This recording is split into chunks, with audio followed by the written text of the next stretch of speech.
time profissional, digamos do pequeno porte.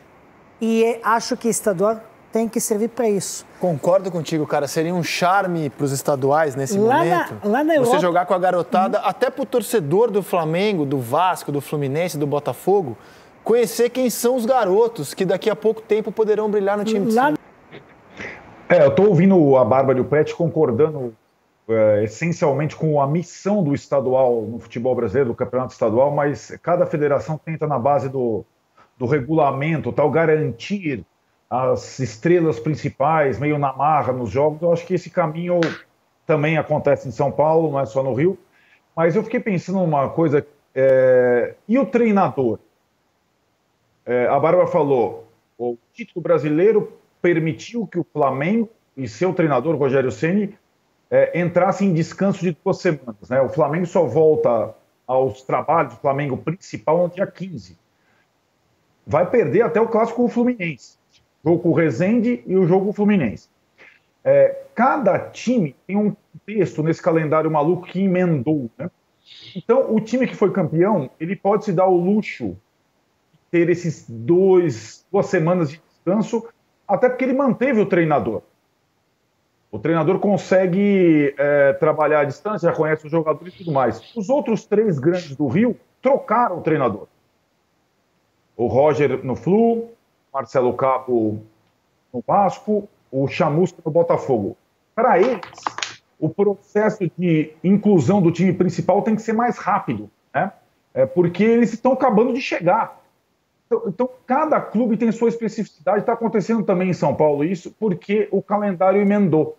Então, o Flamengo, por ter mantido o treinador, por ser o atual campeão brasileiro, ele pode se dar ao luxo de ter 2 semanas. E acho que faz certo, porque esse preço vai ser cobrado lá na frente.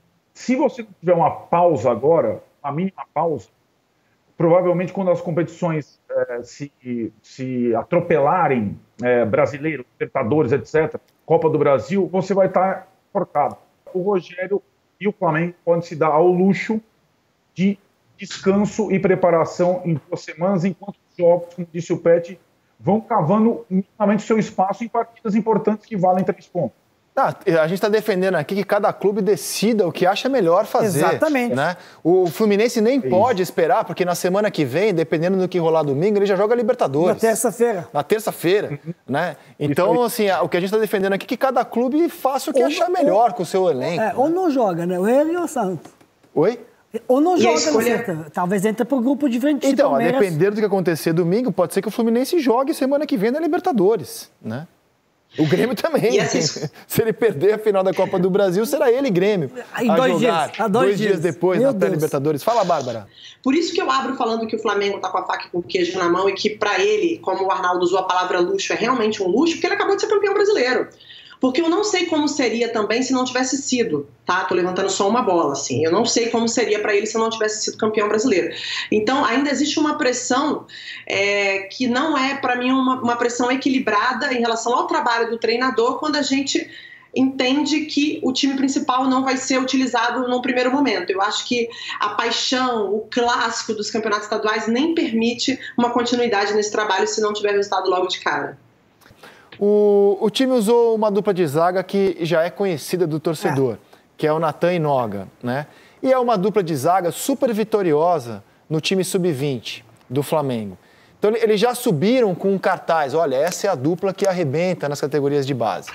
O Noga foi utilizado com o Domi em 5 jogos, como você viu ali. Foi relacionado em outros... Essa é a única coisa ruim que aconteceu com o Natan. Ser expulso lá no banco. Ser expulso no banco. Não pode um garoto se permitir isso. Mas o resto eu estou impressionado com ele, está muito bem. Só essa coisa tinha aprendizagem muito grande. Essa experiência é até boa agora, mas inadmissível um garoto ser expulso no banco. Inadmissível. Voltando ao futebol, então, Petkovic.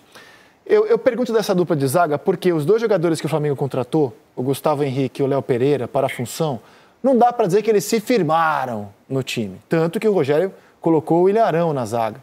Será que na temporada que se inicia, justamente pelo Gustavo Henrique, pelo Léo Pereira não terem se firmado, a tendência é a gente ver mais espaço para Natan e Noga no time do Flamengo? Isso vai depender do treinador. Exatamente a escolha do treinador. Acho que eles principalmente Natan, pode-se contar com ele muito. Noga, por outro lado, acho que tem um problema de estatura, né? Acho que precisa um pouco mais de se firmar, porque é muito bom jogador, tecnicamente, posicionamento, mas tem um pouco falta de altura. Ele não está muito alto para um zagueiro. Natan é mais alto que ele. Mas acho que tem que contar com eles. Se o Rogério Ceni vai contar como substituto, participando no elenco ou não, mas tem que não vai ter muita oportunidade. Não vai ter oportunidade. Então, seria interessante. Curioso, né? Você ter 2 zagueiros tão talentosos, vitoriosos na base e sair contratando no mercado. Não, beleza, porque não estão prontos, talvez. E precisam de Léo Pereira estava pronto? Não, Gustavo Henrique Léo Pereira estava pronto, tem muito... Sim, mas peraí. Não, tô só porque estão jogando. Olha, jogaram bem no times campeões, né? Foi. Léo Pereira foi campeão 2 vezes seguidas com o Atlético Paranaense. Então, isso é muito importante. O Flamengo julgou que estava prontos quando o Flamengo julgou, mas são bons zagueiros. Não vamos misturar as coisas de que eles não se firmaram tanto no Flamengo, eles não são bons, são ruins. Não, eles são 2 bons zagueiros. Agora, e esses garotos que são bons zagueiros, se não tem espaço para eles no Flamengo, acho que talvez num clube emprestado para jogarem, seria uma experiência muito boa para eles num clube de pequeno porte, onde vão ser titulares, onde vão jogar. Verdade. Pelo menos um deles. Concordo com você. Eu acho que é uma questão de avaliar. Rogério, você vai utilizar o Léo Pereira, o Gustavo Henrique, o Bruno Viana? Talvez valha a pena emprestar na Pelo menos um. Verdade. Pelo menos um. Para ganhar experiência, para jogar. Você tá indo bem, Pet. Quando eu montar o meu time, eu vou te chamar para ser roupeiro lá. Você tá indo bem. Pô, é um cargo que adora. Você tá indo bem. E tem o Otávio também, que jogou no Campeonato Brasileiro. Contra o Palmeiras também. Foi o Otávio, na verdade, como titular. Diga, Bárbara. Eu não sei se o Pet vai concordar comigo, mas jogar como zagueiro no time do Flamengo não é fácil, né? Porque você tem que ser muito versátil. Acho que não basta você ser um bom zagueiro. Acho que você tem que ter muitas características, muito repertório.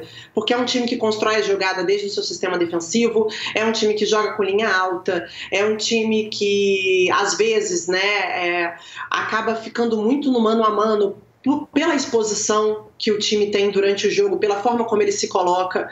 Então, a sensação que eu tenho, que independente do desempenho do Léo Pereira e do Gustavo Henrique, eu acho que o próprio Rogério Ceni, quando ele chega no clube, ele não tem muita convicção de qual é o sistema defensivo que ele vai usar, que ele acredita, que ele acha que é um sistema defensivo que vai trazer para ele uma solidez defensiva. Não à toa que os problemas de lesão do Rodrigo Caio atrapalharam muito, porque não é segredo para ninguém que o Rodrigo ele acaba sendo o homem de referência nessa posição. E quando você fala de jovens jogadores numa posição muito difícil, numa equipe que joga da maneira como joga, essa avaliação, eu acho que ela é mais criteriosa ainda do que dentro de um time normal, entre aspas, né? Dentro de um time que joga de uma maneira diferente da do Flamengo. E talvez por isso tenha sido tão difícil para o Rogério encontrar os jogadores que ele precisa de confiança para essa posição e por isso está trazendo um reforço. A transição da base para o profissional, eu acho que tem tudo para acontecer agora no campeonato estadual de maneira mais sólida. Se ele conseguir, eu acho que, eu falei isso na abertura do programa e repito, acho que a receita do Flamengo para esse campeonato estadual, para fazer esse time jogar usando esses meninos que podem ser importantes, é misturar esse time em algum momento. Não usar também só a base, só o profissional, mas pegar jogos importantes e misturar esses garotos junto com o time profissional. Acredito que daí o Rogério vai conseguir ter uma avaliação mais precisa em relação ao trabalho desses garotos. Perfeito. Vamos para o Derby Paulista agora? Vai acontecer?